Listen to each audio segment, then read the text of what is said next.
ಇದೀಗ ಬಂದಂಥ ಅತಿ ದೊಡ್ಡ ಸುದ್ದಿ ಅಂತಲೇ ಹೇಳ್ಬೋದು. ಅದು ನಿತ್ಯಾನಂದ ಸ್ವಾಮಿ ಸಾವನ್ನಪ್ಪಿದ್ದಾನೆ ಎಂಬ ಸತ್ಯ ಈಗ ಮಾಹಿತಿಗಳು ಬರ್ತದೆ. ಆದರೆ ಏನು ಸುದ್ದಿ ಸಂಪೂರ್ಣ ಮಾಹಿತಿ ನಮಗೆ ಕೊಡ್ತೀನಿ.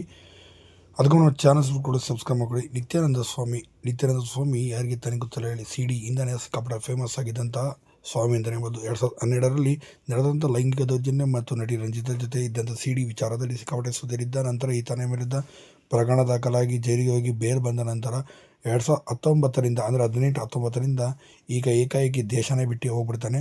ಎಲ್ಲಿ ಹೋಗ್ತಾನೆ, ಎಲ್ಲಿ ಇರ್ತಾನೆ ಅಂತ ಯಾವುದೇ ಮಾಹಿತಿಗಳು ಕೂಡ ಸದ್ಯಕ್ಕೆ ಸಿಗೋದಿಲ್ಲ.